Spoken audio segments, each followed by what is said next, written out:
Hoy me toca trabajar con ustedes el tema 14. Este tema 14 se titula La misión y el reino. A ver, levánteme alguien la mano para que me dé cuenta que me están escuchando bien. ¿Me están escuchando bien? Ok, muy bien, porque todo como está aquí silencioso, pues ya no sabe uno si verdaderamente lo están escuchando. Me da mucho gusto que perseveren en este curso. Ya les falta menos y he preparado esta pequeña presentación que se llama La misión y el reino. Entonces, en esta presentación propiamente lo que van a ver ustedes escrito es cada uno de los numerales del libro que ustedes conocen, el anuncio del reino de Dios, el libro 3. Entonces, y lo vamos a enriquecer con algunos comentarios.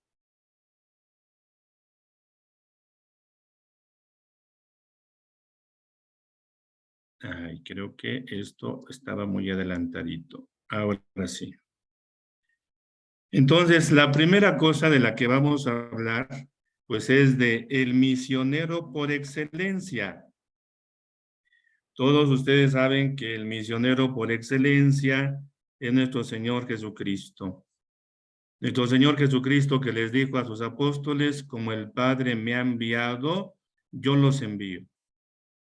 Y fíjense muy bien en este detalle, Jesús es el enviado del Padre, por lo tanto, el misionero por excelencia. Ahora, si la misión de Jesús, como hemos visto en todo este curso, se centró en el anuncio del reino, entonces el reino no se puede entender sin la actividad misionera, porque la actividad misionera es la que comunica el reino y lo lleva a ser una oportunidad de salvación para todos los hombres. Recordemos lo que el Señor nos dice a través del apóstol San Pablo. Dios quiere que todos los hombres se salven, lleguen al conocimiento de la verdad, y esa es la finalidad de la acción misionera. Y es una salvación que se ofrece a los hombres de todos los tiempos. Ahora bien, en vistas a esa misión, Jesús preparó a sus discípulos durante el anuncio del reino.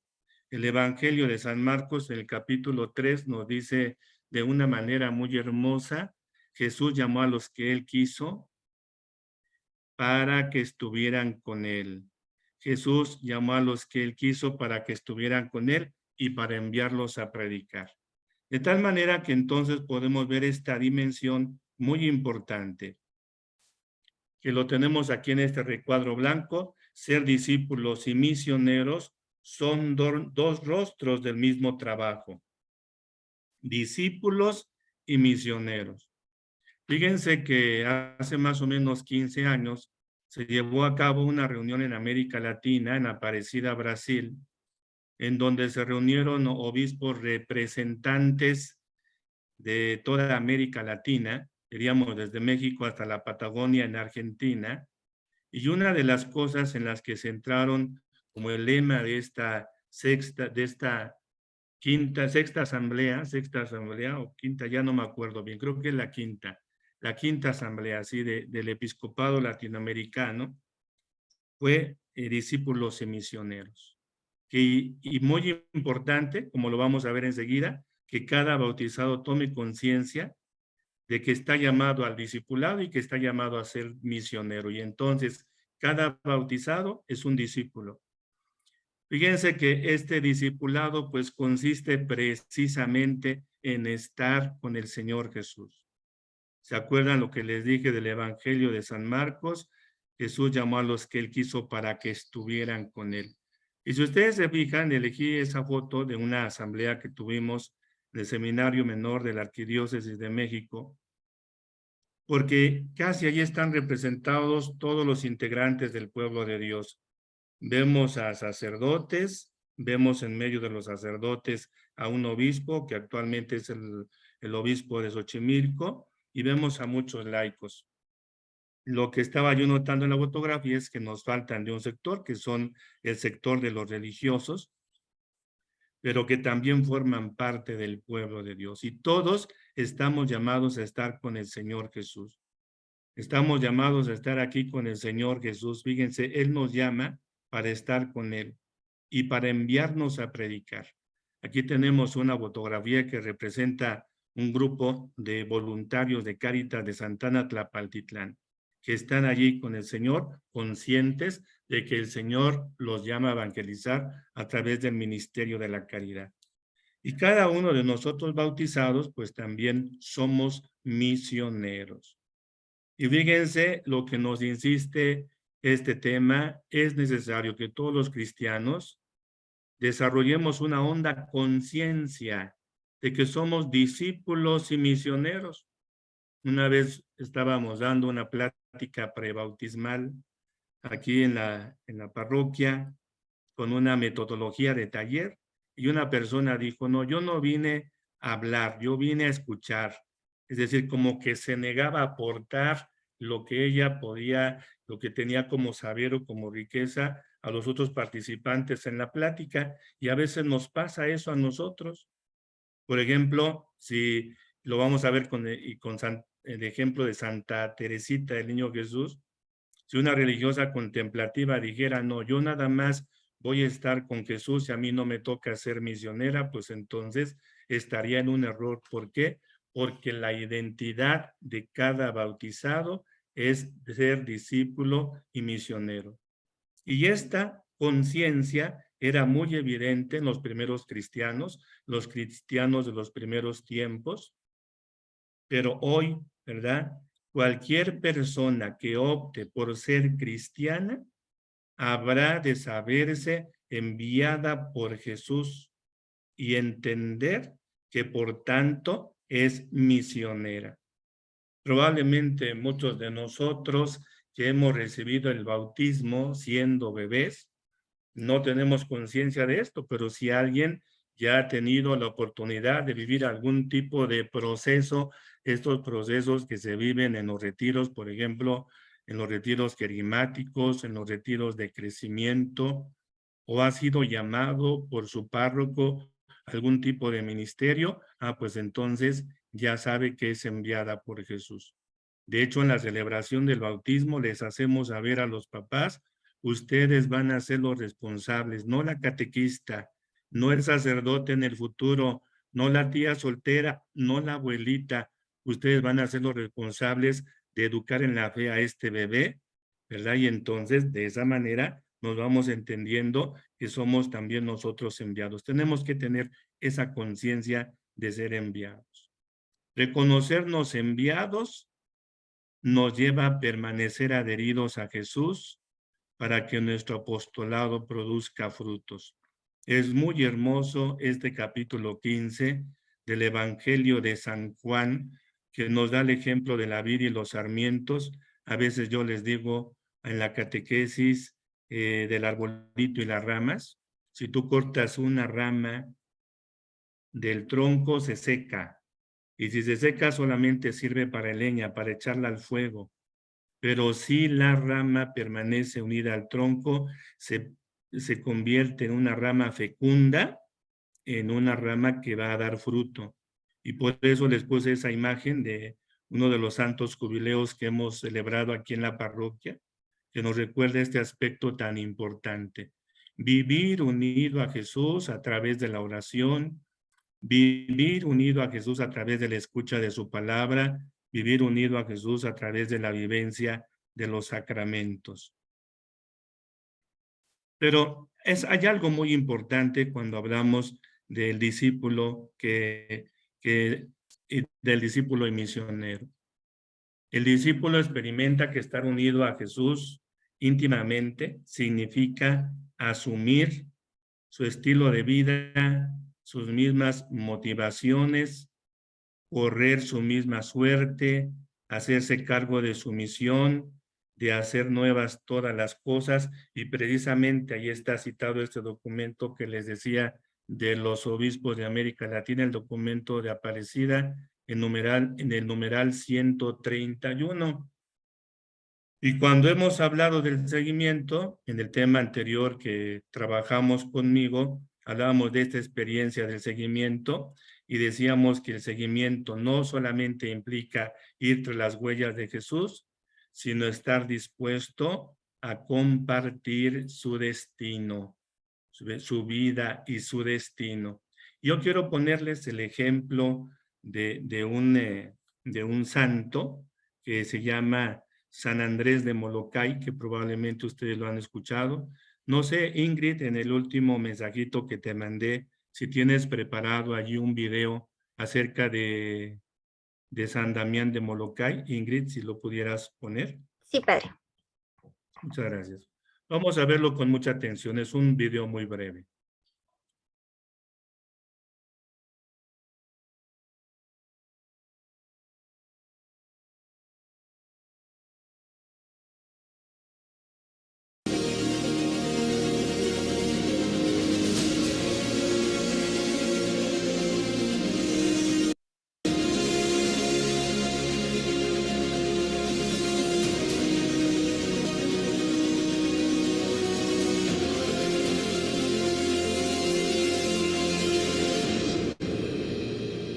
Saint Damien of Molokai, Apostle of the Lepers. Joseph de Veuster was born on January 3, 1840 in Tremelo, Belgium. As a child, he amused himself by making little houses like those of the Si me missionaries. lo buscas en español, ahí está ese mismo video en español.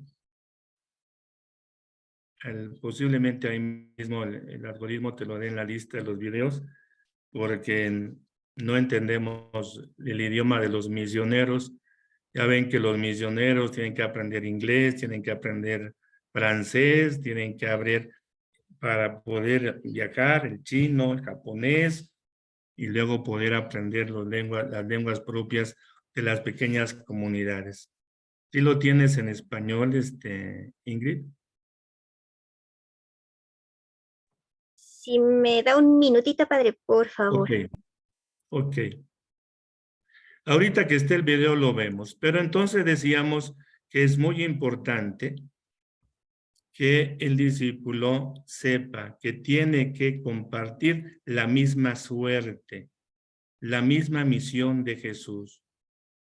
Y por eso les puse aquí esta imagen del Calvario, porque eso fue lo que le pasó al misionero por excelencia, a nuestro Señor Jesucristo, y entonces, pues nosotros también vamos a compartir esa misma suerte, porque si somos discípulos, si somos misioneros, pues seguramente vamos a tener la misma suerte que el Señor, pero en la medida que vamos creciendo en la intimidad con el Señor Jesús, esta suerte no se nos va a hacer una suerte trágica, sino algo hermoso, y vamos a abrazar pues la cruz con amor.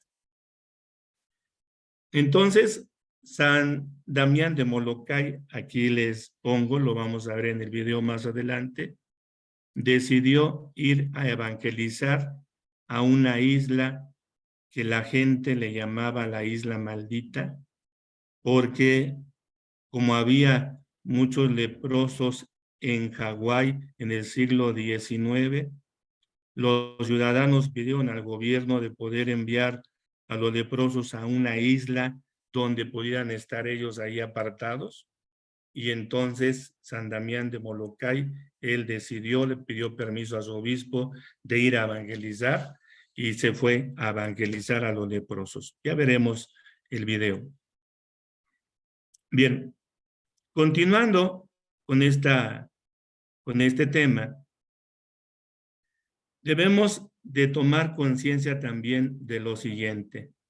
Nosotros estamos enviados a ser discípulos. Esa es nuestra tarea.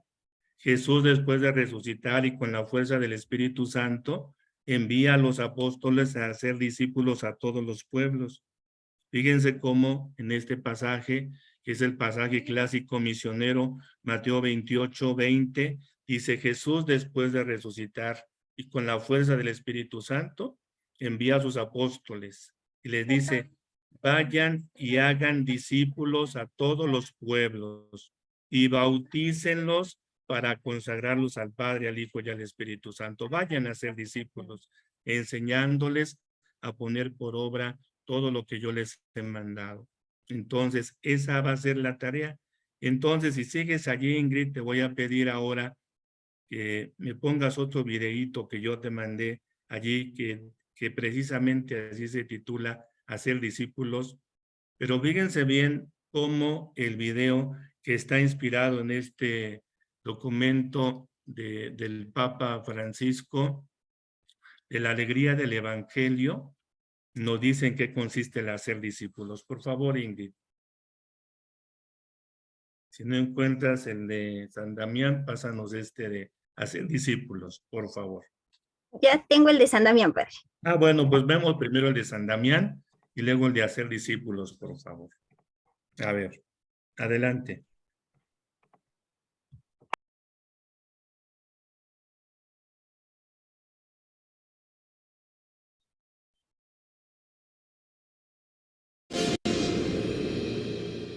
San Damián de Molokai, apóstol de los leprosos. José de Veuster nació el 3 de enero de 1840 en Tremeló, Bélgica. De pequeño se divertía haciendo casitas como la de los misioneros en las selvas. Tenía ese deseo interior de ir un día a lejanas tierras a misionar. Con 8 años decidió irse con su hermanita a vivir como ermitaños en un bosque solitario y a dedicarse a la oración. Su familia se asustó mucho, pero afortunadamente unos campesinos los encontraron y los devolvieron a casa. De joven, mientras iba caminando por la calle, fue atropellado por un carro, pero milagrosamente se levantó sin ninguna herida. También tuvo que trabajar mucho en el campo para ayudar a sus padres. Esto le dio una gran fortaleza y le hizo aprender muchos trabajos de construcción, de albañilería y de cultivo de tierras. Con 18 años lo enviaron a Bruselas, capital de Bélgica, a estudiar. Pero los compañeros se burlaban de él por ser campesino, por sus modos acampesinados que tenía de hablar y de comportarse. Pero con su amabilidad se ganó las simpatías de sus compañeros. A los 20 años, escribió a sus padres pidiéndoles permiso para entrar de religioso en la comunidad de los Sagrados Corazones. Muchas veces se arrodillaba ante la imagen del gran misionero San Francisco Javier y le decía al santo: «Por favor, alcánzame de Dios la gracia de ser un misionero como tú». Y sucedió que un religioso de la comunidad al que le tocaba ir de misiones a las islas Hawái se puso enfermo y los superiores le pidieron a Damián que se fuera él de misionero en su lugar. Eso era lo que más deseaba. En 1863 zarpó hacia su lejana misión. En el barco se hizo muy amigo del capitán, el cual le dijo: «Yo nunca me confieso, soy mal católico, pero le digo que con usted sí me confesaría». Poco después de llegar a Honolulu, fue ordenado sacerdote y enviado a una pequeña isla de Hawái. Casi todos los habitantes de la isla eran protestantes. Con la ayuda de unos pocos campesinos católicos, construyó una capilla y allí empezó a celebrar y a catequizar. Luego se dedicó con tanto cariño a todas las gentes que los protestantes se fueron pasando casi todos al catolicismo. Llevaba medicinas y lograba la curación de numerosos enfermos, pero había por allí unos que eran incurables. Eran los leprosos. Como en las islas Hawái había muchos leprosos, los vecinos obtuvieron del gobierno que a todo enfermo de lepra lo desterraran a la isla de Molokai. Esta isla se convirtió en un infierno de dolor sin esperanza. Los pobres enfermos eran olvidados allí y dejados sin auxilios ni ayudas. Al saber estas noticias, el padre Damián le pidió al señor obispo que le permitiera irse a vivir con los leprosos de Molokai. Monseñor le concedió el permiso y allá se fue. En 1873 llegó a la isla de los leprosos. Antes de partir había dicho: «Sé que voy a un perpetuo destierro y que tarde o temprano me contagiaré de lepra, pero ningún sacrificio es demasiado grande si se hace por Cristo». Los leprosos lo recibieron con inmensa alegría. El padre Damián empezó a crear fuentes de trabajo para que los leprosos estuvieran distraídos. Poco a poco transformó la isla convirtiéndola en un sitio agradable para vivir. El gobierno prohibió al padre Damián salir de la isla y tratar con los que pasaban por allí en los barcos. El padre Damián llevaba años sin poder confesarse. Entonces, un día, al acercarse un barco que llevaba provisiones para los leprosos, el santo sacerdote se subió a una lancha y, casi pegado al barco, pidió a un sacerdote que allí viajaba que lo confesara. Y a pleno grito hizo desde allí su última confesión. Un día metió el pie en una vasija que tenía agua sumamente caliente y él no sintió nada. Entonces se dio cuenta de que estaba leproso. Enseguida se arrodilló ante un crucifijo y exclamó: «Señor, Por amor a ti y por la salvación de estos hijos tuyos, acepté esta terrible realidad. La enfermedad me irá carcomiendo el cuerpo, pero me alegra el pensar que cada día en que me encuentre más enfermo en la tierra, estaré más cerca de ti para el cielo. La enfermedad se fue extendiendo prontamente por su cuerpo. Los enfermos comentaban: qué elegante era el padre Damián cuando llegó a vivir con nosotros, y qué deforme lo ha puesto la enfermedad. Pero él añadía: no importa que el cuerpo se vaya volviendo deforme y feo, si el alma se va volviendo hermosa y agradable a Dios. Poco antes de que muriese llegó a Molokai un barco con el capitán que años antes le había dicho que con el único sacerdote con el que se confesaría sería con él. Y así lo hizo. El 15 de abril de 1889, el apóstol de los leprosos voló al cielo a recibir el premio tan merecido por su admirable caridad. San Damián de Molokai, ayúdanos a entregarnos a los demás sin pensar en nosotros mismos. La santidad consiste en dar ese poquito más. Da ese poquito más y no te dejes arrastrar por lo fácil. Hasta la próxima. Gracias, Ingrid. Entonces vamos a continuar un poquito. Yo te digo cuando me pongas este video que decía, fíjense lo que es nuestra tarea. Vayan y hagan discípulos a todos los pueblos. Es el mandato que nos ha dado nuestro Señor Jesucristo. Y yo creo que hay otro misionero también, muy importante. Véanlo, ahí está, el Papa Francisco. Y en el año 2017, aunque lo ha hecho en muchos casos, decidió ir a Bangladesh y a Myanmar, países donde los católicos son minoritarios. Entonces, es muy importante ver el Papa como a donde la religión católica es minoritaria, trata de ir. ¿Y por qué donde es minoritaria? Pues porque es una labor misionera. Por medio de los apóstoles, la Iglesia recibió una misión universal que no conoce confines y concierne a la salvación en toda su integridad, de conformidad con la plenitud de la vida que Cristo vino a traer. La Iglesia ha sido enviada para manifestar y comunicar la caridad de Dios a todos los hombres. Fíjense cómo dice la caridad de Dios a todos los hombres. Y hay un documento que nos presenta con mucha elocuencia toda la teología misionera de la Iglesia, que se llama Redemptoris Missio. Ahí tienen un numeral, es el numeral 31. ¿Y por qué me fijé en manifestar y comunicar la caridad? Porque el Papa Francisco, en el año 2016, celebramos el año de la misericordia. ¿Se acuerdan que había en las parroquias unas lonas, darle de comer al hambriento, de beber al sediento, etcétera? Pero el Papa también pidió que en todo el mundo hubiera sacerdotes que se inscribieran como misioneros de la misericordia. Cualquier sacerdote que quisiera del mundo. Y entonces el Papa dijo, los misioneros de la misericordia, ¿qué tienen que ser? Signo vivo de cómo el Padre acoge a cuantos están en busca de su perdón. Y más adelante, predicadores convincentes de la misericordia, anunciadores de la alegría del perdón, confesores accesibles, amables, compasivos. Creo que en la Basílica de Guadalupe hay un padre ahí que tiene ese nombramiento de misionero de la misericordia.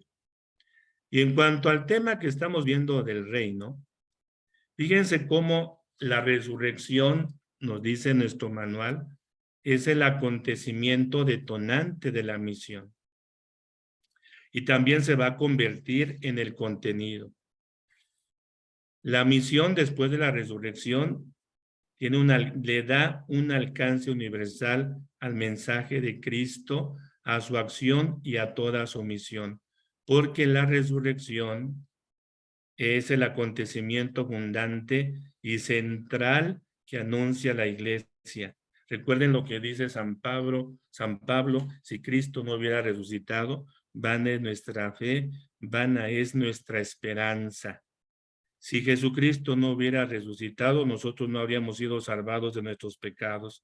Si Jesucristo no hubiera resucitado, nosotros solamente seríamos como transmisores de una sabiduría o de una ideología. Por eso el anuncio de la resurrección se convierte en el mensaje también central. Entonces los apóstoles, ¿qué hacen? Siguen predicando lo que predicó Jesús, pero ahora también van a anunciar a Jesús muerto y resucitado. Por eso algunos teólogos ven en el reino de Dios no una serie de principios o valores, sino ven el reino de Dios en la misma persona de Jesús, que se convierte en la misma presencia del reino. Jesús en su pasión, muerte y sobre todo en su resurrección. Y si ustedes han vivido la experiencia, como esa experiencia hermosa que vivieron este fin de semana algunos adultos mayores del retiro querimático que organizó la pastoral familiar, ¿verdad? Allí está el mensaje central del querigma, es que Dios nos ama tanto que nos envió a su Hijo para salvarnos de los pecados, y Él nos salvó muriendo en la cruz, derramando hasta la última gota de su sangre, y esa salvación la confirma con su resurrección, porque resucitó y entonces nos da a nosotros la posibilidad también de llevar una vida nueva. Entonces no podemos entender un evangelizador que no entienda la resurrección y que no anuncie la resurrección.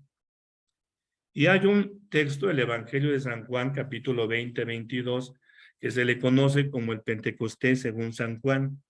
Dice que el mismo día de la resurrección Jesús se apareció a los apóstoles, sopló sobre ellos y les dijo: reciban al Espíritu Santo, a los que les perdonen los pecados, les quedarán perdonados. Y entonces, impulsados por el Espíritu Santo, como en este pasaje de San Juan y como en el pasaje de Pentecostés, pues los apóstoles comienzan a predicar con la fuerza del Espíritu Santo.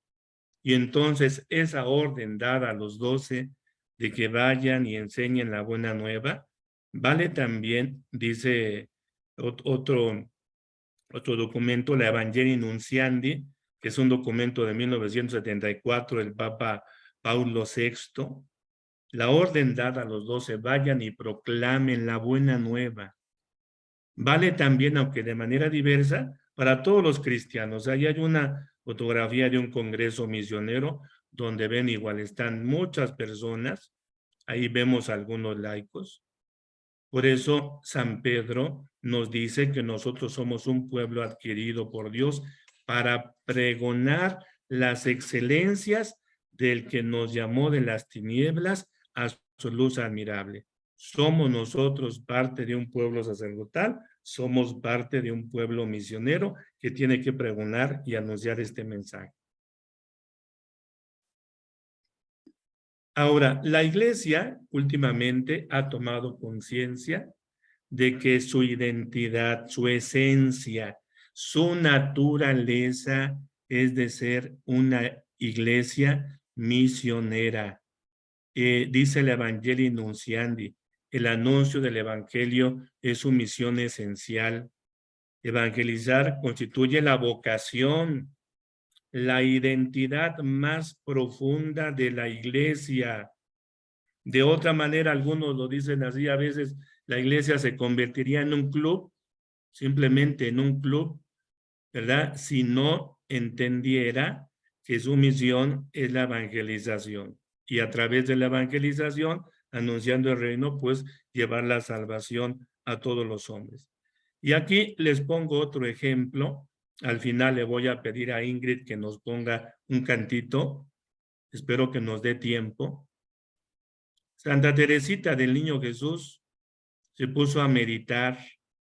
En la primera carta a los Corintios, dice un teólogo muy importante, Yves Congar, que meditó juntos el capítulo 11, 12 y 13 de la primera carta a los Corintios. Y en esos capítulos, ¿qué dice San Pablo? Hay muchos ministerios en la iglesia. Y entonces dice Santa Teresita, pues cómo me gustaría ser misionero, cómo me gustaría ser sacerdote, cómo me gustaría ser mártir. Y sigue meditando y entonces descubre que la iglesia es como un cuerpo. Y sigue meditando y nos dice San Pablo, que de los dones más excelentes, ¿verdad? Que el don más excelente es el amor. Alguien puede tener muchos dones, pero si no tiene amor, nada es.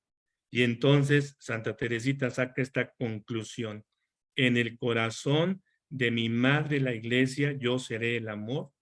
Y a pesar de ser una religiosa contemplativa, que no salió del convento a predicar, allí ella se convierte en patrona de las misiones, hablándonos también de este aspecto tan importante, la labor que desempeñan las religiosas contemplativas que oran para que la iglesia realice su misión. A mí, se los confieso, me da mucha tristeza de que las religiosas, las de Almoloya de Algeciras y las de Xonacatlán, tengan que dejar su convento para andar vendiendo galletas o buñuelos o rompope para poder sostenerse, porque esa tarea es la que tienen ellas fundamental, es la oración tan importante en la obra misionera de la iglesia. Así es de cada vez que las vean, ayúdenles para que pronto terminen sus obras y dejen de salir y se puedan consagrar completamente a la contemplación. Pero si andan en la calle, andan con el permiso del obispo. Ahora, fíjense en esto que nos insiste nuestro manual. Nuestra tarea es formar discípulos. Están tocando la puerta, ya casi la tiran.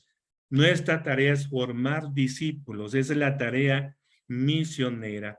Ser discípulos y misioneros es una tarea de nuestro ser cristiano. Implica ciertamente extender el reino de Dios, pero también formar otros discípulos que a su vez sean también discípulos y misioneros. Y entonces, si tienes ese pequeño video, es un video muy breve, hacer discípulos, estaba yo buscando una iluminación del Evangelii Gaudium para este tema y me encontré con este video que me pareció muy interesante. Los invito a que lo vean.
Muchas gracias, Ingrid.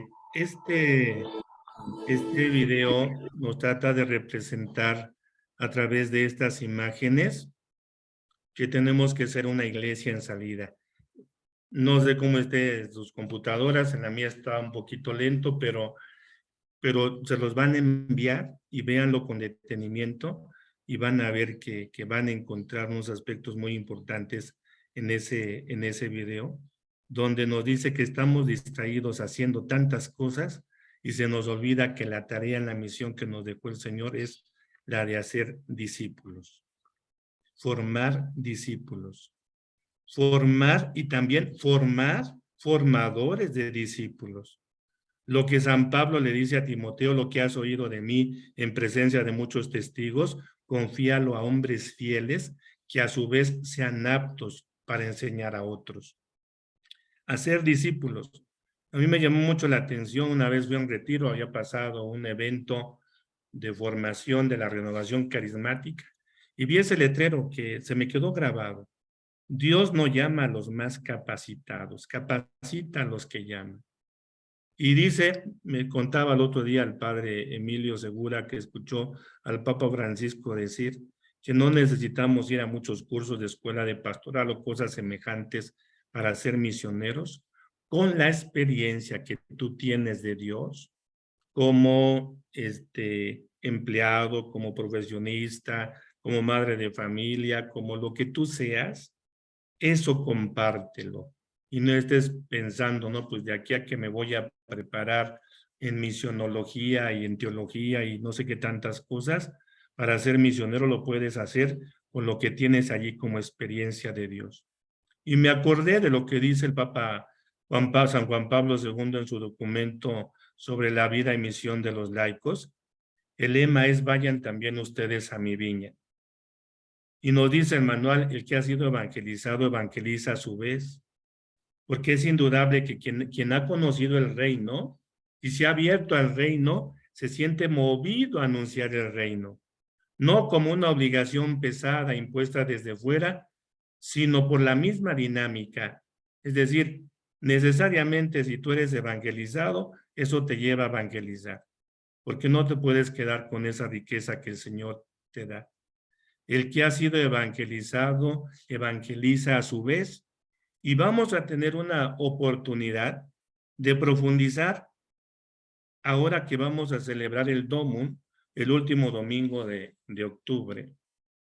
Y fíjense que me llamó mucho la atención esta santa francesa, Paulina Jaricot, era de Lyon, allá en Francia.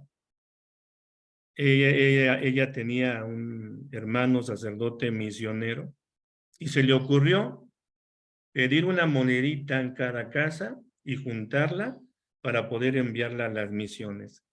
Así nació la propaganda fide, lo que conocemos ahora como el Domum, es decir, una colecta de una monedita para poder ayudar a las misiones.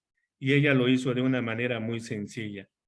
El Domum 2022, ustedes pueden ver en internet, hay una página que la buscan www.ompe, o la pueden buscar como Obras Misionales Pontificio Episcopales, es decir, el Papa tiene esa preocupación misionera de que el evangelio llegue a todos lados.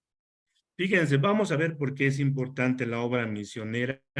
Si quieres poner este video de las estadísticas en la iglesia, es muy importante porque a veces algunas personas, sobre todo los niños y los jóvenes, piensan que si en México el 70 y tantos % de los habitantes es católico, piensan que así es en el mundo, y no es así. Vamos a ver este video.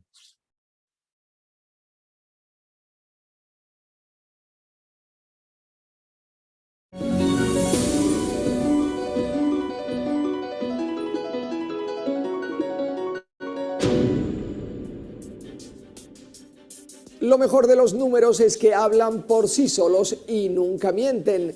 Por eso el Vaticano tiene su propia Oficina Central Estadística, que se encarga de elaborar las tendencias numéricas siempre cambiantes de la Iglesia Católica en el mundo. Esta oficina publica periódicamente análisis estadísticos de la situación de los católicos en el mundo. Y como el Vaticano es muy elegante, lo titula en latín Annuarium Statisticum Ecclesiae. Según la edición de 2021, actualmente hay 1.345 millones de católicos en el mundo, lo que supone 16 millones más que el año pasado. Significa que los católicos son algo menos del 18% de la población total del globo. Y es que no interesan las cifras, sino lo que las cifras revelan sobre las tendencias mundiales y los cambios continentales, lo que nos dicen sobre dónde y por qué la Iglesia está creciendo o disminuyendo. Por ejemplo, no es una sorpresa ver que en África, donde la Iglesia es más joven y dinámica, el número de católicos ha aumentado casi un 3,5% desde el año pasado. Lo mismo puede decirse de Asia y Oceanía, donde fueron bautizadas un 1% más de personas que el año pasado. En las Américas, donde 6 de cada 10 personas son católicas, esa cifra es ligeramente inferior al 1%. Los números dicen que hay menos católicos en Europa, pero que no baja de forma drástica. Se confirma que al viejo continente empieza a pesarle la edad. Entre las causas está el descenso de la natalidad, la menor presencia de la religión, la expansión de una sociedad poscristiana o la disminución de personas practicantes y de vocaciones religiosas. Por otro lado, en Estados Unidos la Iglesia Católica sigue siendo más grande que cualquier otra institución religiosa. Según el Pew Research Center, hay más de 50 millones de adultos católicos en este país y son una quinta parte de la población adulta. Pero, ¿cuál es el número más importante? Les aconsejo que busquen el de católicos practicantes, porque de ahí dependen los potenciales sacerdotes, religiosos, religiosas y laicos comprometidos del futuro. Se puede decir que hay una tendencia general al alza en el número de vocaciones al sacerdocio, pero con enormes disparidades globales a favor de África y de Asia. Estas son las cifras: 414.336 sacerdotes en el mundo. En África un 3,45% más, en Asia un 2,91% más, en América un 0,5% menos y en Europa un 1,5% menos. Aunque las estadísticas confirman que menos jóvenes quieren entrar en el seminario en Asia, este continente sigue teniendo el mayor número de quienes se están preparando para ser sacerdotes, más del doble que en Europa, por ejemplo. También aquí África es la excepción. Allí hay más jóvenes que eligen entrar en el seminario que en cualquier otra parte del mundo. Por eso el Papa Francisco sigue pidiendo volver la mirada hacia África. Allí inauguró en 2015 el Jubileo de la Misericordia. Fue en Bangui, capital de la República Centroafricana. Bangui diviene la capitale spirituale della preghiera per la misericordia del Padre. Por supuesto que los números no mienten, pero hay que interpretarlos y hay que tener cuidado. Aunque nos van a dar una idea de cómo está cambiando la Iglesia, jamás podrán reflejar la vitalidad que motiva a sus miembros, ni mostrar la esencia de lo que significa ser católico. Quizá es que la fe es un concepto infinito que no puede contenerse en ningún número. Gracias, Ingrid. Bueno, así es que no les extrañe que el día de mañana tengamos aquí a unos sacerdotes. Todavía no pongas eso, espérame tantito. A unos sacerdotes asiáticos, a unos sacerdotes africanos evangelizándonos. Como ven, las flechitas de Europa y de América van a la baja, ¿eh? Así es que necesitamos que se apliquen, que tengan más hijos o más nietos para que los manden al seminario, para que sean sacerdotes. Pero también se soluciona si tomamos conciencia de que todos somos misioneros.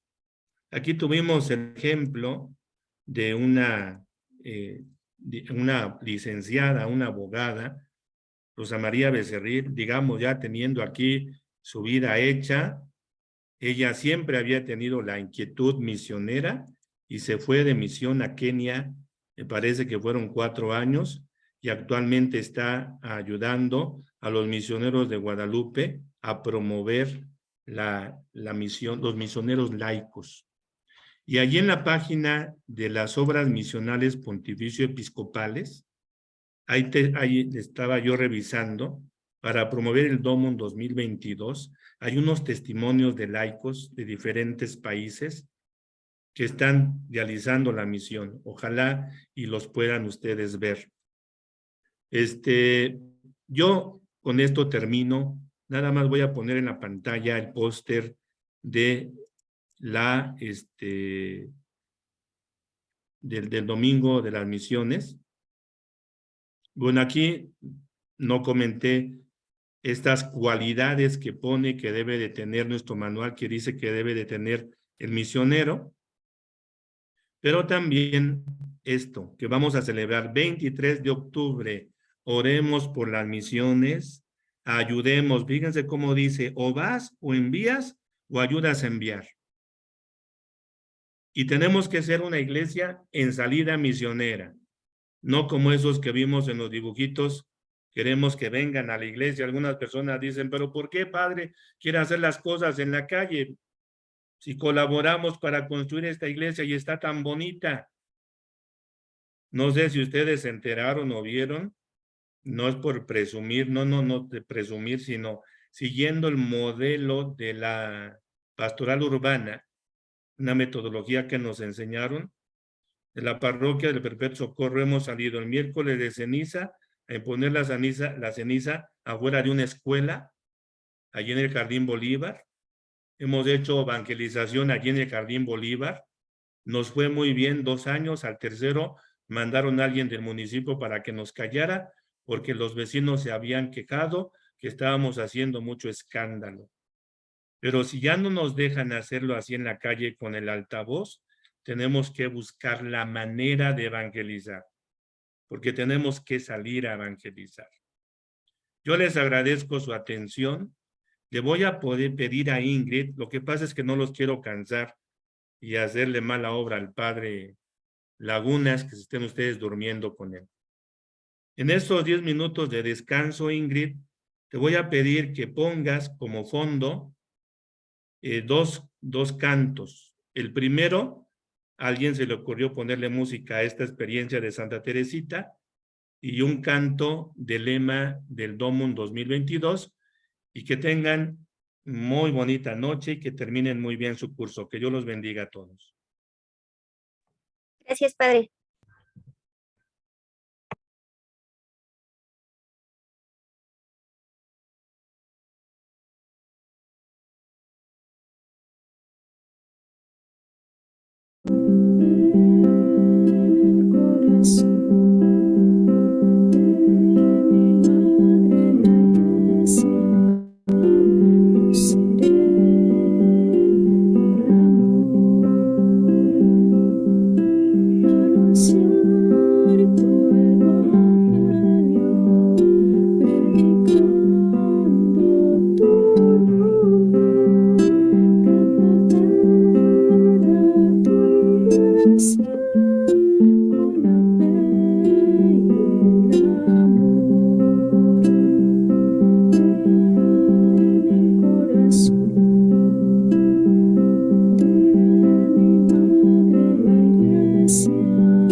hijos de un mismo Padre, hemos respondido a un solo Señor. Lo conocimos y nos ha llenado de su amor. Por su fuerza hoy nos levantamos, su autoridad nos hace anunciar. Hoy gritamos lo que hemos visto y ya nadie nos podrá callar. Su espíritu nos da una vida en libertad para el mundo anunciar, para que sean mis testigos, testimonio de Cristo. La misión es dar sabor e iluminar, aún en la oscuridad, para que sean mis testigos, testimonio de Cristo. La misión es dar sabor e iluminar, aún en la oscuridad, aún en la oscuridad.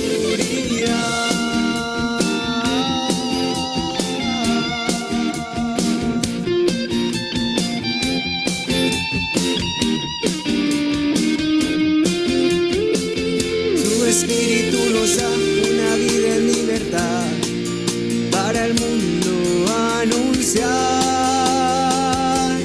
para que sean mis testigos, testimonio de Cristo. La misión es dar sabor e iluminar, aún en la oscuridad, para que sean mis testigos, testimonio de Cristo. La misión es dar sabor e iluminar, aún en la oscuridad, aún en la oscuridad.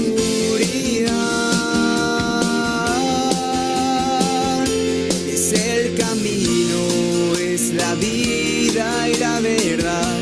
En el amor vamos a lograr al mundo transformar. Él es el camino, es la vida y la verdad.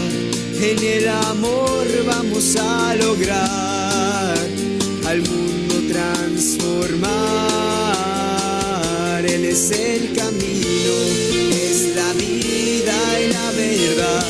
En el amor vamos a lograr al mundo transformar, para que sean mis testigos, testimonio de Cristo. La misión es dar sabor e iluminar, aún en la oscuridad, para que sean mis testigos, testimonio de Cristo.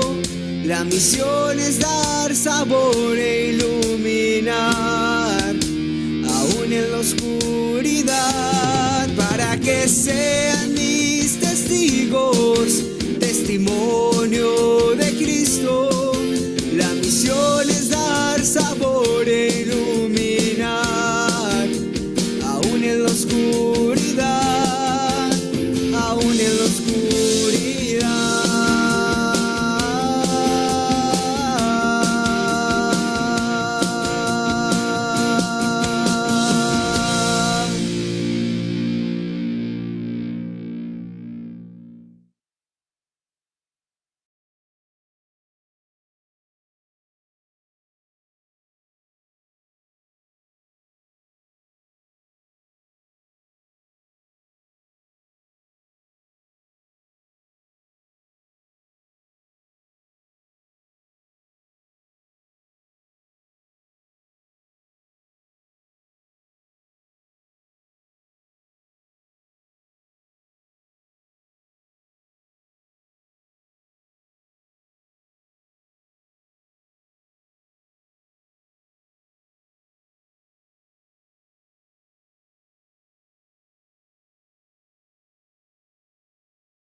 Buenas noches, hermanos. Vamos a continuar con nuestro siguiente tema, que está a cargo del padre Alex y es el taller de la parábola de los talentos. Adelante, padre, por favor.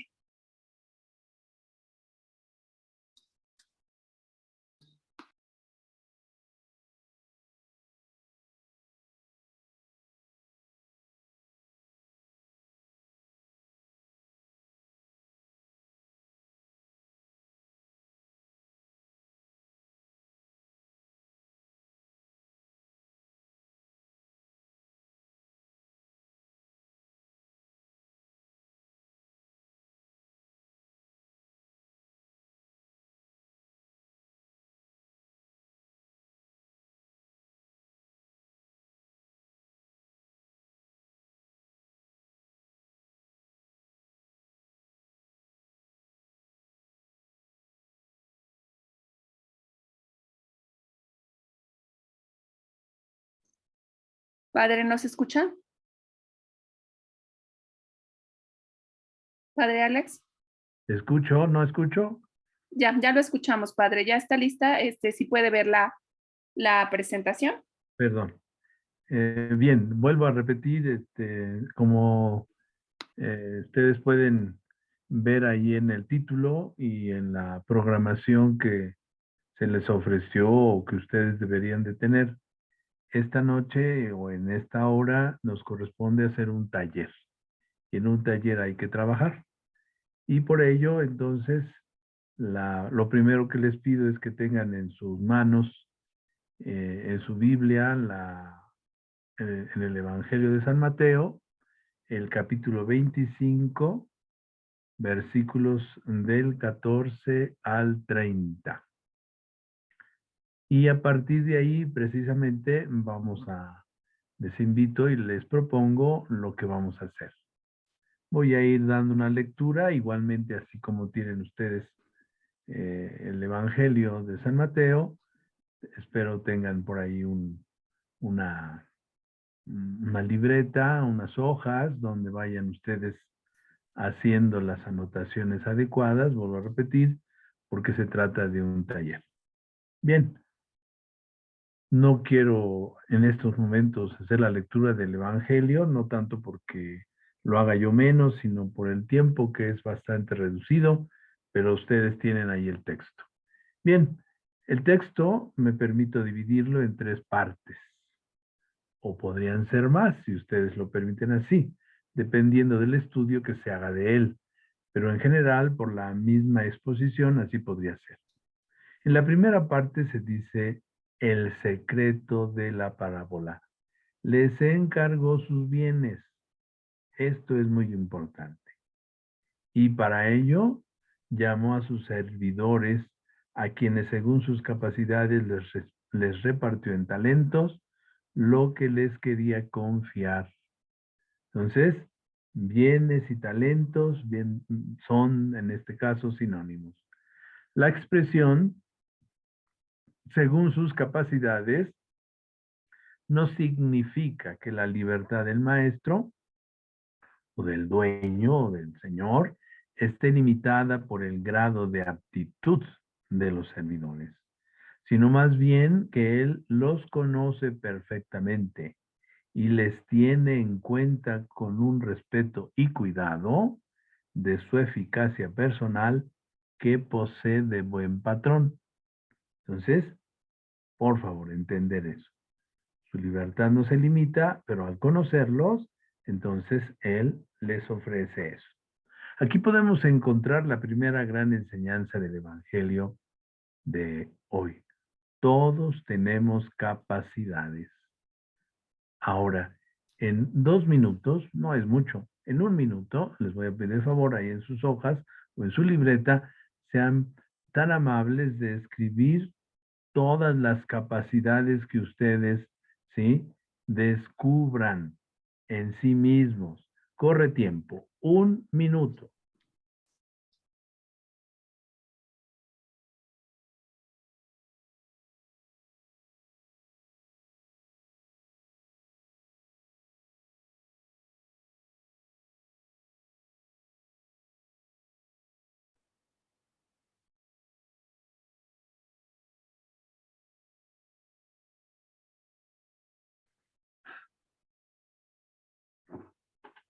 Nada de escribir defectos, ¿eh? Son capacidades.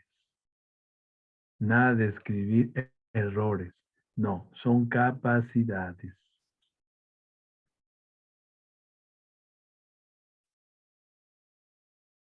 Todos tenemos capacidades. Nos queda medio minuto.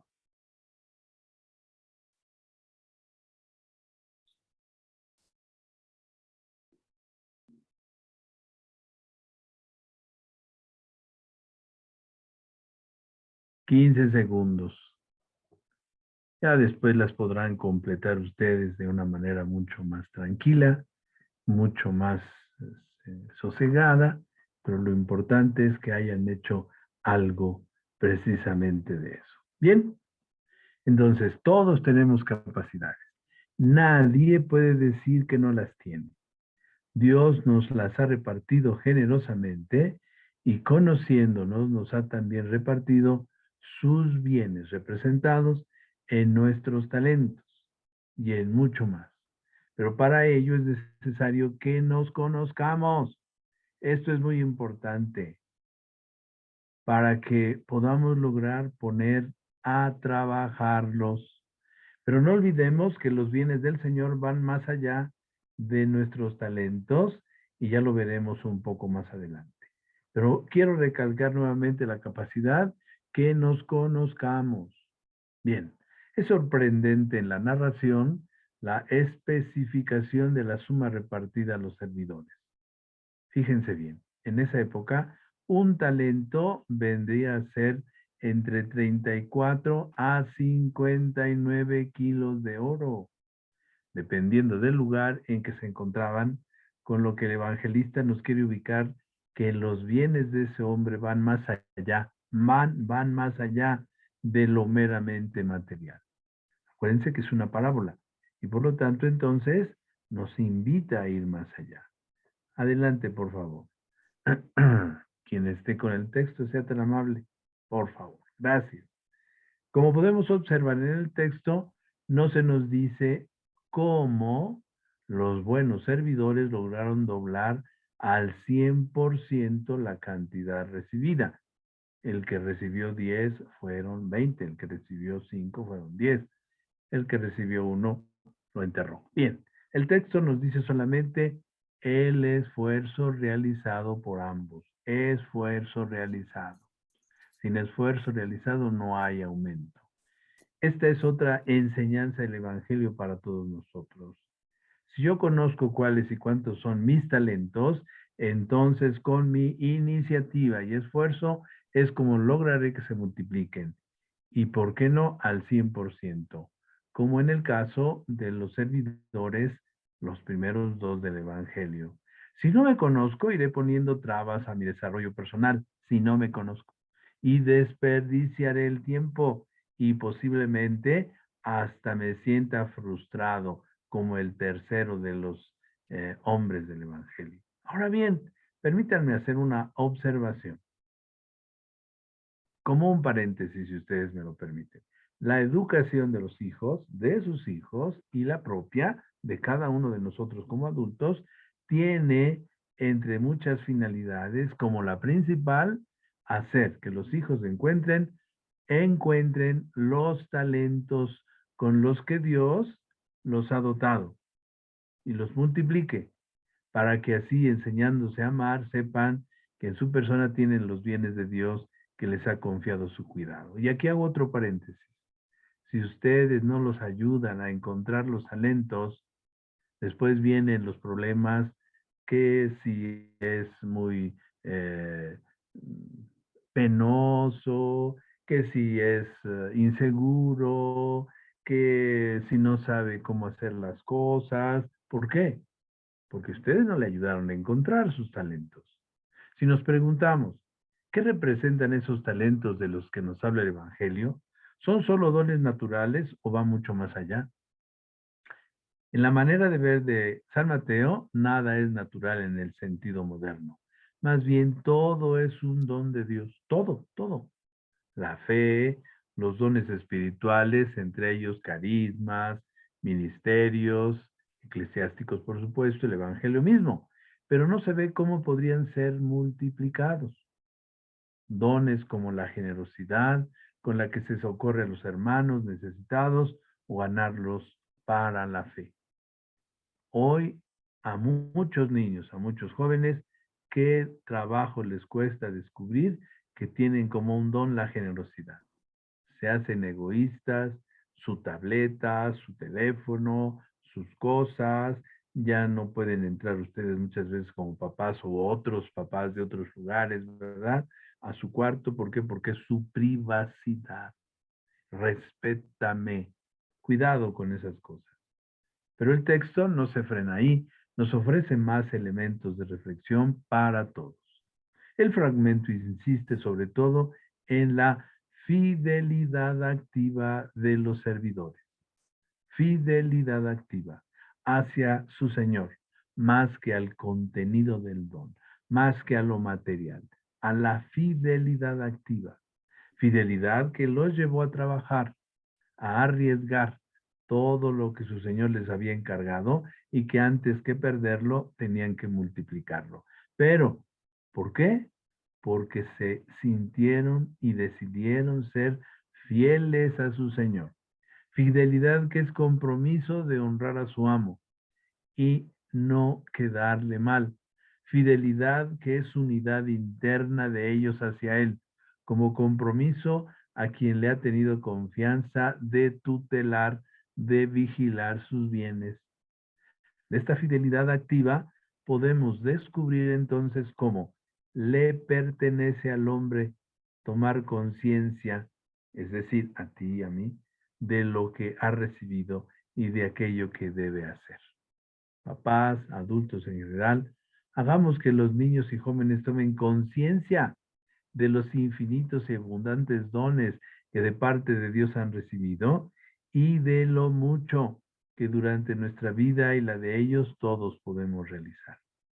Bien, yo quiero ahora nuevamente pedirles en un minuto, en 30 segundos mejor, 30 segundos, para que no nos cansemos, no hagamos esto más complicado, 30 segundos, ¿de acuerdo? ¿Qué tan fiel, activo a Dios soy? ¿Qué tan fiel, activo a Dios soy? Corre tiempo.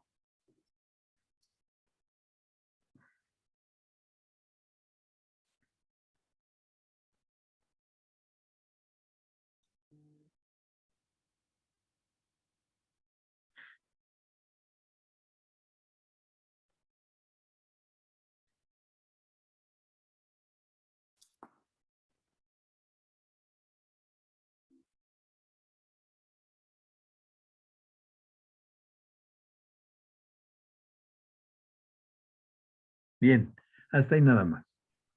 No se trata de decir sí o no, porque si nos concretamos al sí o no monosílabo, pues no decimos nada. Bien, sigamos adelante. Cuando los servidores han hecho lo que tenían que hacer, qué bueno, simplemente se les felicita en el Evangelio. Y no se dice nada más. Hay aprobación y promoción por ellos porque han hecho todo bien y pasan a gozar, fíjense bien esto, pasan a gozar de la alegría de su Señor. Y lo dice así claramente el Evangelio, pasa a gozar de la alegría de tu Señor. Sin embargo, en los versículos del 24 al 30 nos encontramos, ¿sí?, la reprensión y condena al siervo malo por perezoso, ¿sí? Se describe con todo lujo de detalle su pereza, su descuido, la falta de fidelidad a su señor. Por su lado, el siervo le reclama que es un señor duro, a quien le tiene miedo y prefiere esconder lo que se le ha confiado. Su iniciativa fue nula. Ni siquiera pensó en el banco para recibir intereses. Disculpen, 10 segundos. Voy a activar la electricidad de mi computadora.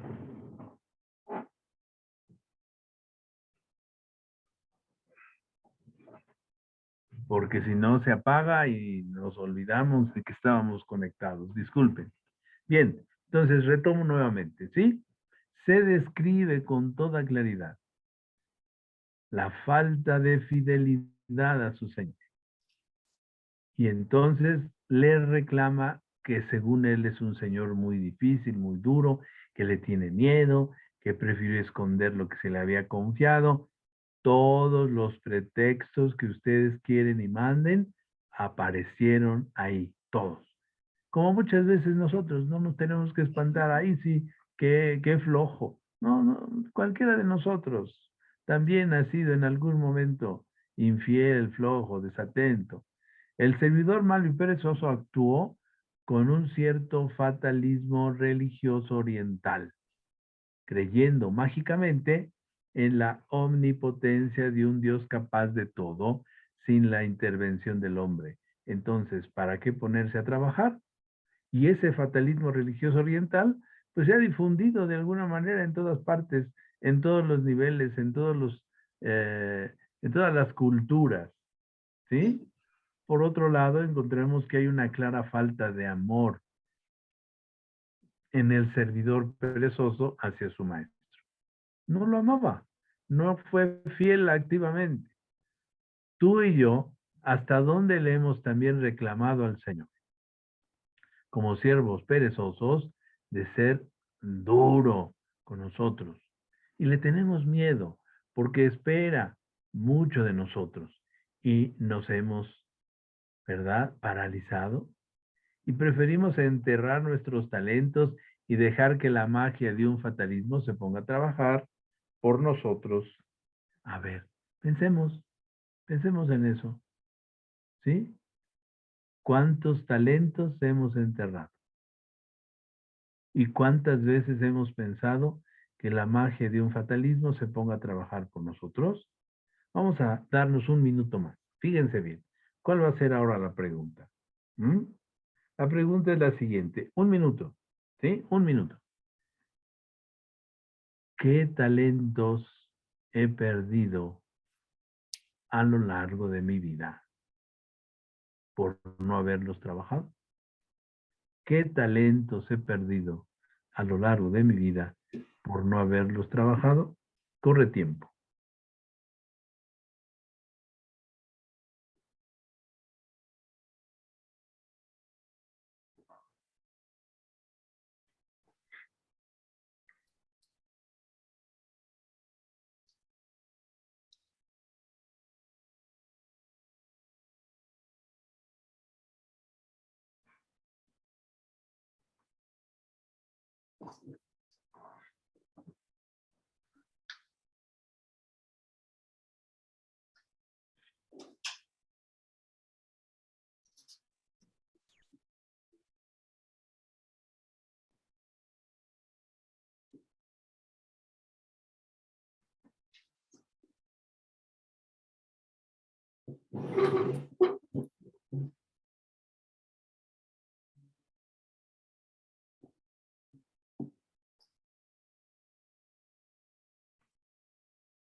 Muy bien, hasta ahí el minuto.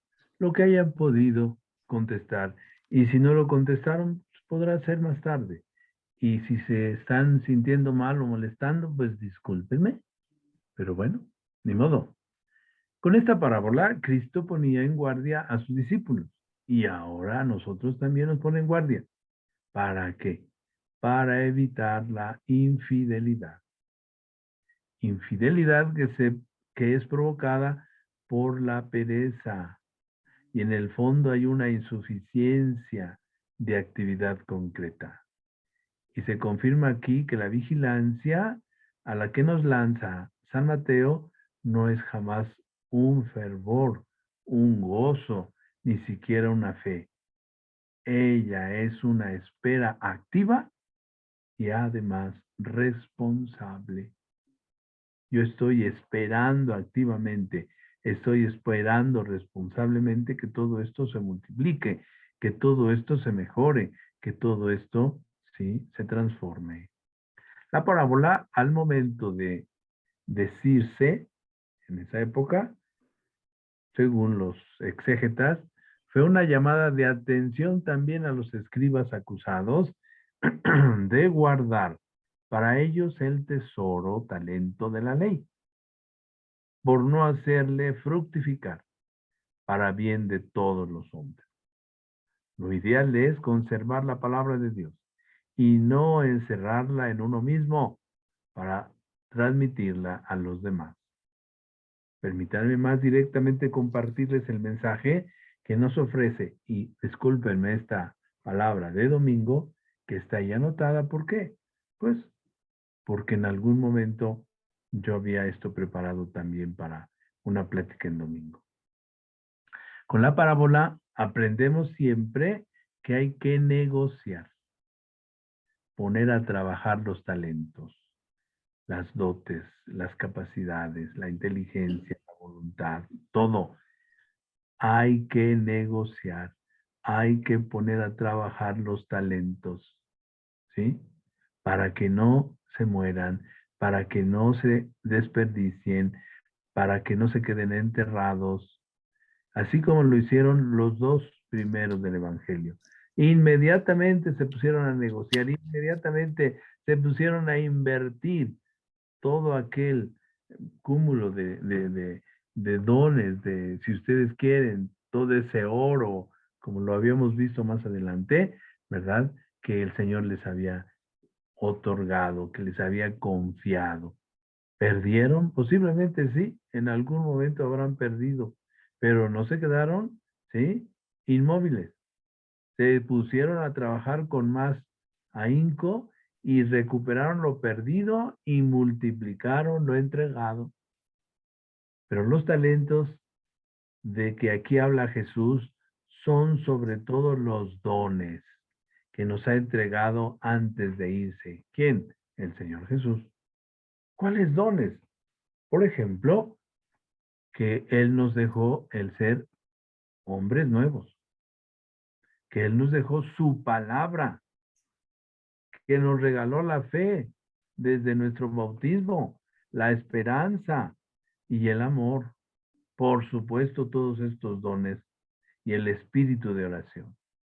Y sobre todo, fíjense, si en este día, de manera especial, estamos hablando de estas cosas, la esperanza. ¿Qué has hecho tú con la esperanza?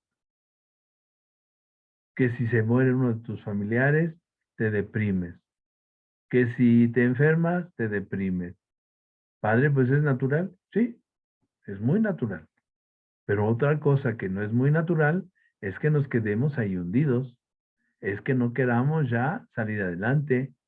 Es que no queramos superarnos, ¿verdad? Y para eso precisamente tenemos ese gran don de el espíritu de oración. Hoy, por ejemplo, 7 de octubre, de los que me están escuchando, de los que me están viendo, ya alguien recitó, ya alguien rezó su rosario en el día de hoy de la Virgen del Rosario. Ay, a mí se me olvidó. Pues todavía te quedan horas para rezar, para que le digas a la Santísima Virgen María, ¿sí? Intercede por mí. Porque ya se me andaba olvidando tenerte presente en este día. Ay, es que yo no tengo tiempo. ¿No tienes tiempo de hacer oración? Tú que deseas ser ministro extraordinario de la Eucaristía, tú que posiblemente eres catequista o que estás tú muy comprometido, por favor, dispénsenme. Pero eso de decir, ¿verdad? Ay, es que no tengo tiempo. Se me hace algo tan difícil como el flojo que no quiso aprovechar los dones y el talento que su Señor le había dejado. Pero bueno, por eso Jesús nos pregunta, ¿qué hemos hecho? ¿Qué hacemos con todos esos bienes? El ser el hombre nuevo, la palabra de Dios, la fe, etcétera. Tantos dones que Dios te ha regalado. ¿Dónde hemos sembrado la palabra de Dios? ¿A quiénes hemos contagiado con nuestra fe? ¿A qué personas hemos puesto en pie con nuestra esperanza? ¿Cuánto amor y amistad hemos dado? ¿De qué actos de coraje nos hemos hecho protagonistas bajo la fuerza del Espíritu Santo? Resumo, o si ustedes me lo permiten, fíjense bien. ¿Dónde hemos sembrado la palabra de Dios? Ese es uno. ¿A quiénes hemos contagiado con nuestra fe? Contagiado la fe. ¿Sí? ¿A qué personas hemos puesto en pie con nuestra esperanza? 3. ¿A quién hemos puesto en pie? ¿A quién le hemos dado el gusto de que nos escuche para poder levantarse? ¿Cuánto amor y amistad hemos dado? 4. Ay, no, es que yo soy muy retraída. Ay, no, es que a mí me cuesta mucho trabajo. Ay, es que yo he tenido muchas dificultades con todo el mundo y ya no quiero tener amistad con nadie. ¡Qué barbaridad! ¡Qué barbaridad! ¿De qué actos de coraje nos hemos hecho protagonistas? 5, bajo la fuerza del Espíritu Santo. Por lo menos aquí hay 5 más. ¿Por qué no hay espectáculo? Perdón, porque no hay espectáculo más deprimente que el que ofrece un católico que esconde sus talentos, que enmascara su fe, que disimula su pertenencia a Cristo, que sepulta la palabra de Dios o la transforma solo en palabra humana para justificar sus planes e intereses egoístas. Entonces esa palabra de Dios que la sofoca bajo un montón inmenso de palabrería que no la deja convertirse en vida, ni en grito de justicia, ni en llamada de liberación, y sí la reduce al legalismo o la deforma hasta convertirla en celebración muy bonita, pero nada más. Porque de bonita, ¿sí? Se le acabó lo bonito con nuestra inconsistencia. No culpemos al mundo, ni tampoco al ambiente, a lo que queramos de nuestra falta de testimonio católico, que ha provocado el mundo, y en el mundo la frialdad y la indiferencia. Cuando nosotros vemos esta realidad que nos rodea, ¿verdad? De tanta inseguridad, de tanto crimen, de tanta violencia, a nosotros no nos corresponde con toda seguridad poder dar solución a eso. ¿Por qué? Pues porque no tenemos ni la autoridad, ni los recursos, ni nada de eso. ¿Que podemos opinar? Sí, sí podemos opinar. Y podemos decir lo que nosotros queramos, por supuesto. Pero yo creo que lo que a usted y a mí nos corresponde es de que aquellos que están bajo nuestra responsabilidad tengan clara la idea del respeto a su prójimo, no importando la circunstancia en la que se encuentra. Que si está muy enojado, que si está muy molesto, que si le hizo muy feo. No atentar contra la vida de nadie. ¿Por qué? Por el valor que esa persona tiene de ser imagen y semejanza de Dios. Nada más por eso. ¿Sí? Y entonces no tengo por qué andar culpando a medio mundo. Pero sí voy a inculcar a mi hijo, a mi hija, a mi nieto, a mi sobrino, a mi ahijado, el respeto a la persona, quien sea, de la cultura que sea, de la religión que sea, del país que sea. Eso no es obstáculo para que entonces le demos respeto. Jesús, las veces que sea necesaria, se presentará y nos llamará para que le demos cuenta de lo que nos ha confiado.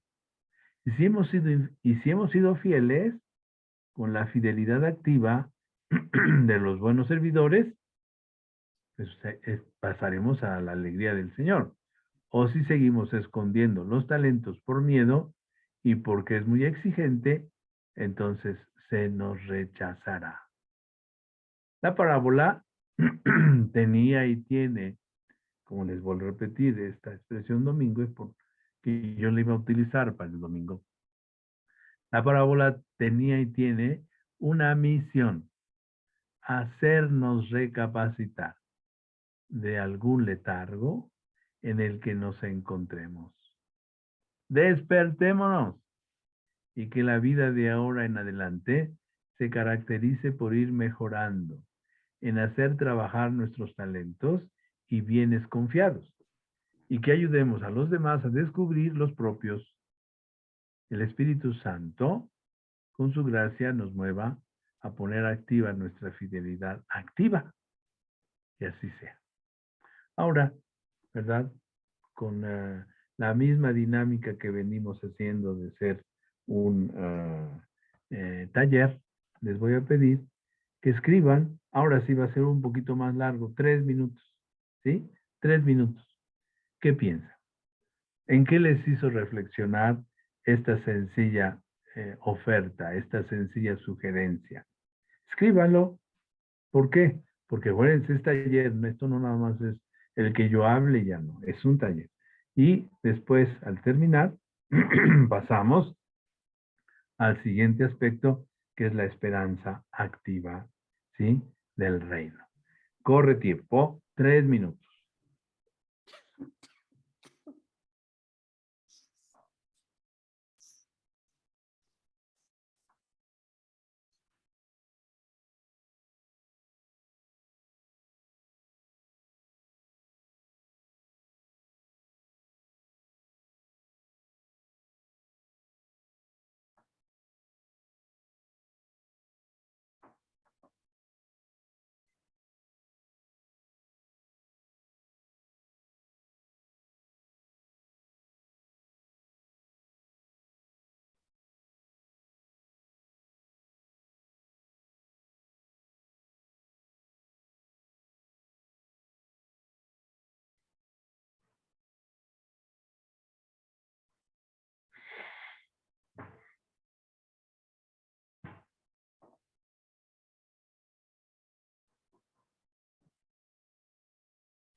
No es examen, ¿eh?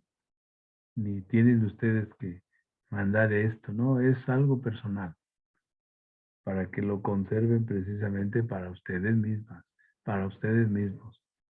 Si alguien se los pide, bueno, es algo que, de lo cual yo no estoy esperando ni imaginándome cuando yo lo pensé así, como algo personal, exclusivamente para cada quien.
$30 segundos, por favor, para llegar al límite de tiempo.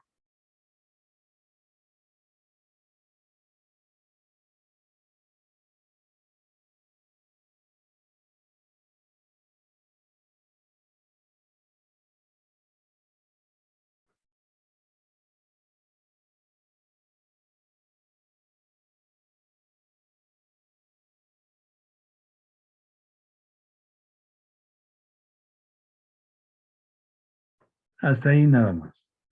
Si les faltó tiempo, ya en otro momento lo podrán completar al terminar nuestro taller de este viernes, por favor. Bien, ahora vamos a pasar a este otro aspecto de la esperanza activa del reino. Antes que nada, pues tener presente que la esperanza, desde, si lo permiten ustedes decir así, desde la mirada de nuestra vida de mujeres y hombres católicos, la esperanza es la virtud teologal por la que aspiramos al reino de los cielos. Aspiramos. Y a la vida eterna como felicidad nuestra, poniendo nuestra confianza en las promesas de Cristo y apoyándonos no en nuestras fuerzas, sin olvidarlas, sino en los auxilios de la gracia del Espíritu Santo. La esperanza es un bien, ya que permite vivir con alegría. y optimismo, a la vez que nos ayuda a seguir adelante a pesar de los momentos de incertidumbre y dolor. También tienen que ver con la capacidad de optimismo que tenemos. Bien, así es como entonces podemos iniciar, ¿verdad?, este otro tema. Por favor, hay que continuar subiendo el texto, por favor.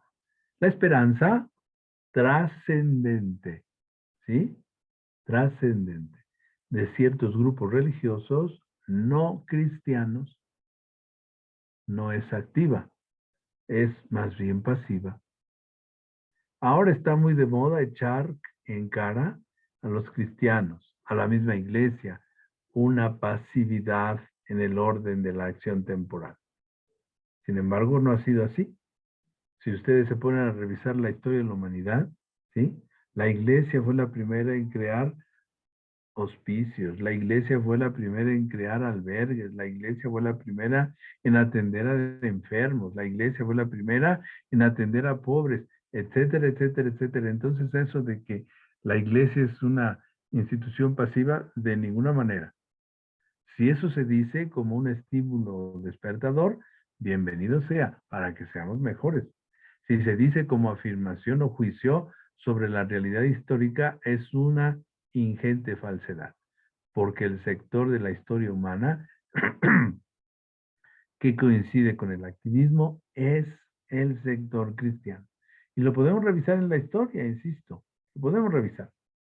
Bien, el ámbito histórico del cristianismo es el mismo en que desde hace muchos siglos se despliega la máxima actividad transformadora del universo. Por algo será esperanza activa, porque ha sido que ahora como iglesia tenemos que activarnos, que transformarnos, está bien, y lo tenemos que hacer, y es nuestro compromiso, y no ser indiferentes, ¿sí? Y no dejarle todo al Papa, ni dejarle todo a los obispos, no, precisamente, y qué bueno que ustedes en este curso, como los que hemos hecho anteriormente, estén, ¿verdad?, creando en su mente algo bueno, algo importante. Ahora veamos 3 rasgos, ¿verdad?, de esta esperanza activa.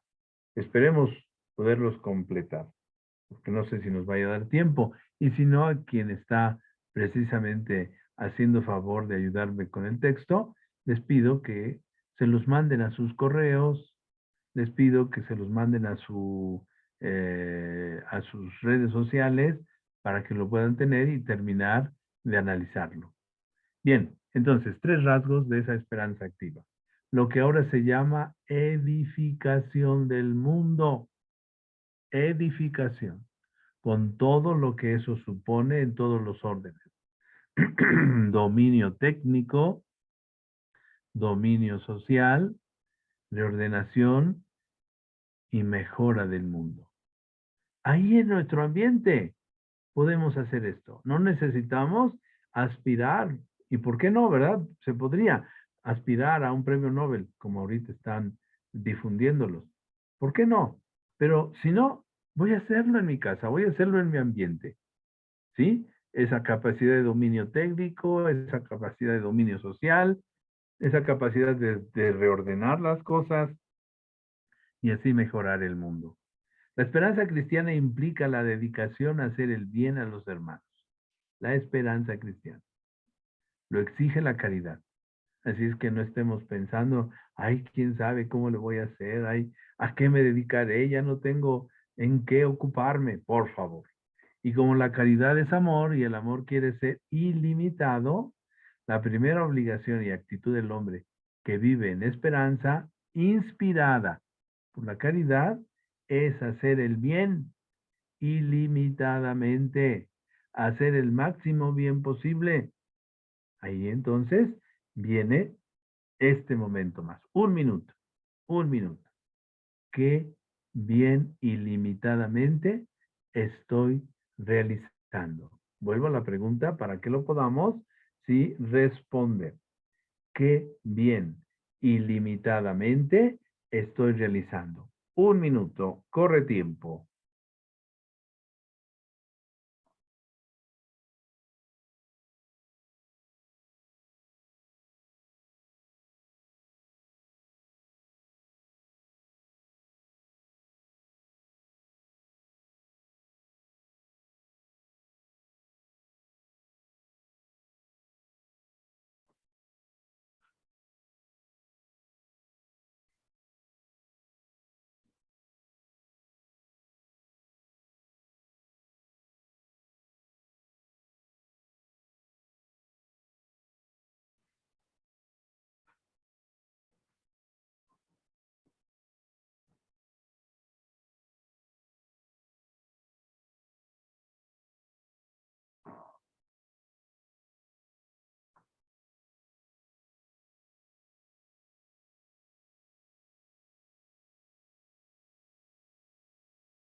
Continuamos.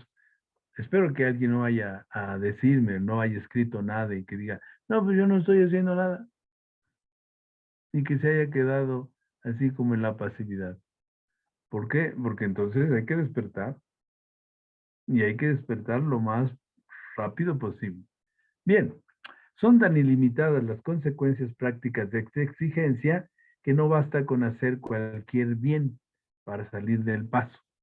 Estamos obligados a no cejar hasta hacer todo lo que realmente podamos. No cejar, es decir, no detenernos, no impedir esa dinámica. Al menos hay que intentarlo. Estás educando a tus hijos, estás haciendo algo. Y bueno, estás trabajando y estás trabajando eficazmente, es algo bueno. Ay, pues yo creía que había que escribir otras cosas. ¿Qué otras cosas? Si eres una persona responsable, si eres una persona que está trabajando, a ver, dime qué otras cosas. ¿Te quieres ir a África? ¿Te quieres ir a Asia? No, eso es para otras personas. Bien, entonces hay que intentarlo. Y cada día mejor. Así ya queda dicho que la esperanza cristiana, por exigencia de la caridad, que es su principio supremo, exige buscar eficacia. ¿Eficacia en qué?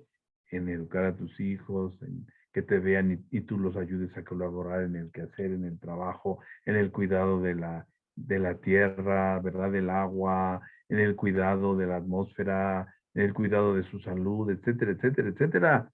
Y buscarla, no precisamente conseguirla. Fíjense esta frase, qué fuerte, ¿eh? Buscarla, no precisamente conseguirla. ¿Por qué? Porque conseguirla tiene ese sentido de así como estar esperando con la mano extendida. No, buscar quiere decir estar en dinámica, estar en acción. Bien, segundo aspecto. La esperanza por ser activa exige lo que acabamos de oír. Mas por ser esperanza exige conjugar armónicamente la acción y la contemplación. Como Marta y María, acuérdense en estos días pasados, en el Evangelio. La acción y la contemplación. No dejar que nuestro espíritu, nuestras ilusiones, nuestros propósitos, nuestro ser consciente se identifique con los programas de acción. No, no, no. Porque en tal caso estaríamos negando a Dios y negando al hombre. Estaríamos recayendo, como les pasa a algunos cristianos, en el humanismo ateo, aunque no se acepte con palabras. Por eso es tan importante que no identifiquemos solo con programas de acción, sino acción y contemplación. Eso es lo más importante, la conjugación de estos dos aspectos tan importantes en nuestra vida. Bien, adelante, por favor, continuamos para abarcar lo más que podamos. Es decir, hemos de seguir dando más valor a lo que está fuera del alcance de nuestros programas de acción, cualesquiera que fueran, que a lo que está dentro. Y tercer aspecto, la esperanza cristiana es esencialmente trascendente. ¿Qué cosa quiere decir esto? Tomados de la mano de Dios, mirando hacia Dios con los pies bien puestos en la tierra. Eso es esencialmente trascendente. No tiene como objeto propio ni lo puede tener jamás, aunque algunos lo digan contra el Evangelio. Un futuro histórico mejor que vayamos a hacer nosotros. Intentar ese futuro es, sí, por supuesto, exigencia del amor cristiano. Exigencia, se considere o no. En todo caso, no hay una sola promesa en la revelación cristiana de la que lo vayamos a conseguir. Y por eso no es objeto de la esperanza que tiene por fin lo prometido, sino seguir adelante, seguir trabajando, seguir luchando. Por favor, el texto. La esperanza cristiana es ultra histórica. ¿Qué cosa quiere decir esto? Que va más allá de lo común y corriente, que va más allá de lo que históricamente estamos viviendo. Me remite a lo que voy a conseguir, a lo que voy a conseguir. Dios quiere y no soy infiel cuando me muera, aunque sea dentro de 2 minutos, y si no, a lo que vamos a conseguir al comienzo de ese siglo XXI, que ya llevamos 22 años, y trabajemos en este siglo XXI como si fuéramos a conseguir lo que nos proponemos. Pero podemos fallar, identificar la esperanza solo con la realización histórica de programas humanos. Y eso es entonces negación de nuestro cristianismo. Es un engaño y ninguno debe dejarse engañar, y mucho menos engañar al prójimo. No hay promesa alguna en la revelación cristiana tampoco la hay fuera de la misma. Dicho eso sea de paso. Por ejemplo, en el año 1985 vaya a ser más plenitud vital que en el 1971, por decir una fecha, se me ocurrió eso, no, y no tiene ninguna relevancia eso, no, pero para que podamos identificar, es que el pasado fue mejor que el presente, no, todos deseamos que lo sea mucho mejor. Llenamos toneladas de papel diciéndolo, cosa fácil y que no está mal. No nos juguemos la vida en esa insignificancia, juguémosla como si dependiera de nosotros esa insignificancia, como si yo pudiera y yo quiero lograr mucho más, porque el amor exige intentarlo. Ay, es que ya me acostumbré a que tenga problemas con mi viejo, con mi esposo, pues, y ya me acostumbré, ya me resigné a tener problemas con mi mujer. Ay, pues ni modo, ¿verdad? Pues ya ni modo, la tengo que aguantar, lo tengo que aguantar, y los hijos, pues aunque sean groseros, por favor, el amor exige intentar, pero la esperanza, el consuelo, el sentido para la totalidad de la vida no depende de lo que lo consigamos. ¿Sí? Por favor. La esperanza cristiana es trascendente. Acuérdense esa palabra. Trascendente, tener los pies bien puestos en el suelo y con la mano tomada de Dios y con nuestra mirada también hacia Él, pero también hacia los demás.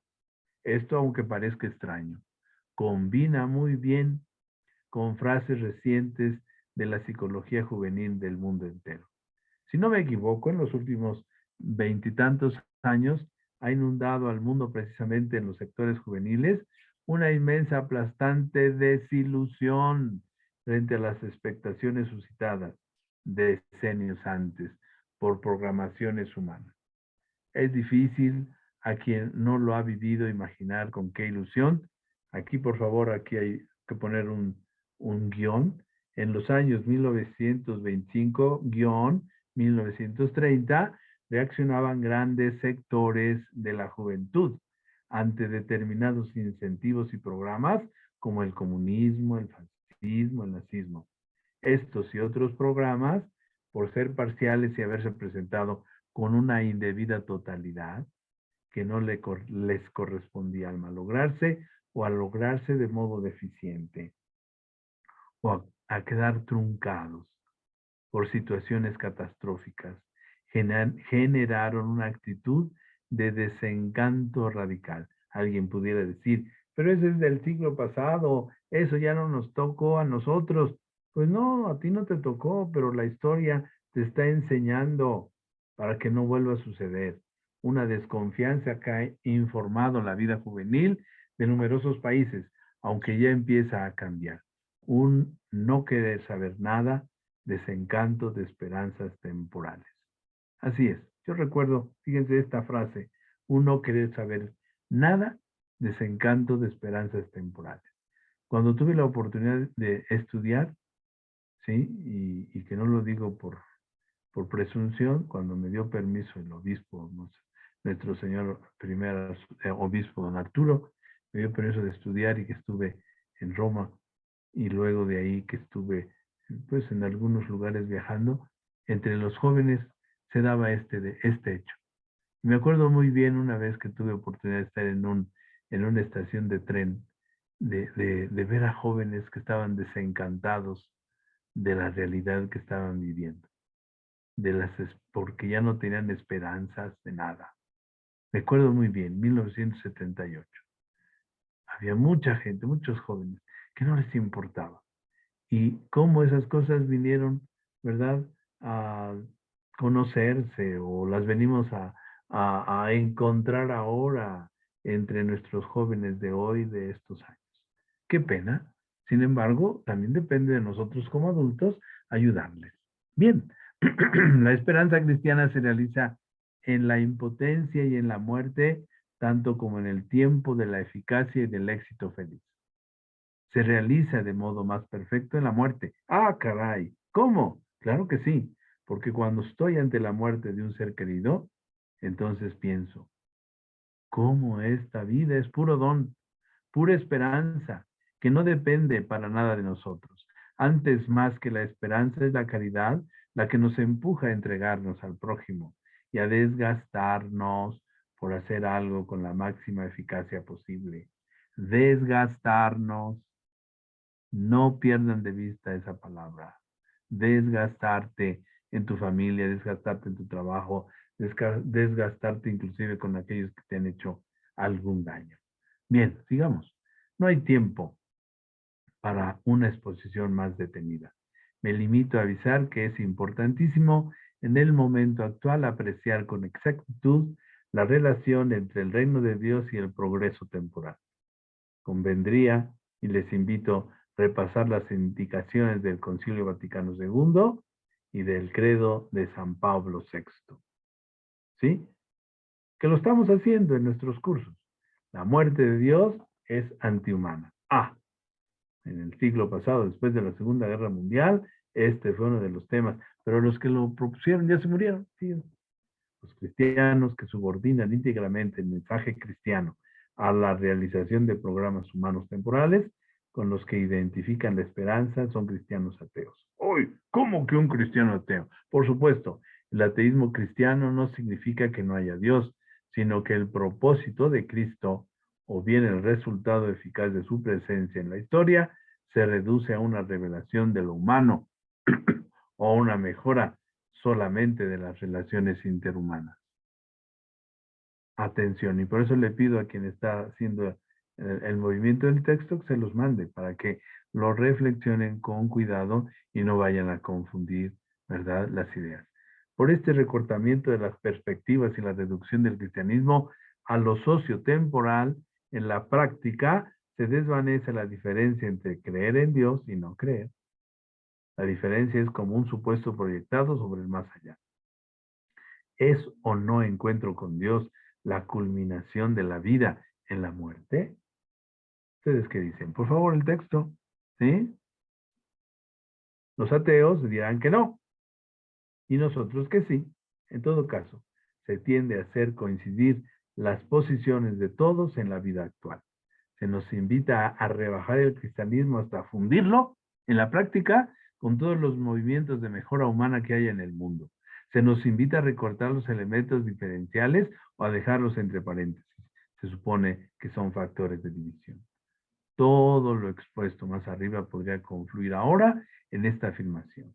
El cristianismo es respuesta radical para la vida. Para la vida. Si respetamos la primacía absoluta de su elemento diferencial, como foco luminoso que abierto a todos, da sentido a la totalidad.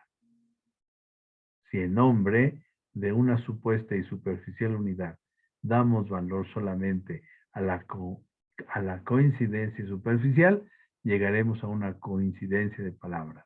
Pero como se ha escamoteado el problema, habremos escamoteado también la respuesta y la solución. Si ustedes me preguntan, ¿eso a qué se refiere? Precisamente a que nos hemos olvidado un tanto de ser mejores cristianos. Por eso la esperanza activa en tu vida, en mi vida, en la vida de todos, es tan importante. Les agradezco su atención porque además ya se acabó el tiempo. Ya son casi 5 para las 9. Y entonces, pues, si no creo que ya haya tiempo de preguntas para que puedan ya irse a descansar. Y si no van a dormir por lo que les dije, pues ni modo. Ni modo. Mejor que hoy estén, ¿verdad?, un poquito intranquilos para que su vida de cristianos como mi vida de sacerdote sea mucho mejor. Eso es lo que les puedo compartir y les agradezco su atención como siempre y que tengan una excelente noche. Y si me hacen favor de cerrar el texto para que podamos concluir. Muy bien. No sé quién está dirigiendo la sesión me tenga que decir algo o se da la bendición o no sé qué se tenga que hacer.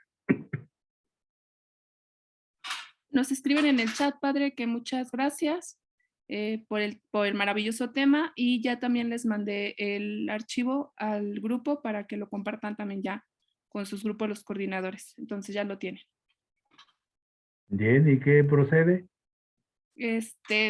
Pues no hay preguntas, entonces que nos dé la bendición, padre. No sé si está también el padre José David, también anda por aquí para que nos puedan dar la bendición. Ingrid, no sé si hay algún anuncio.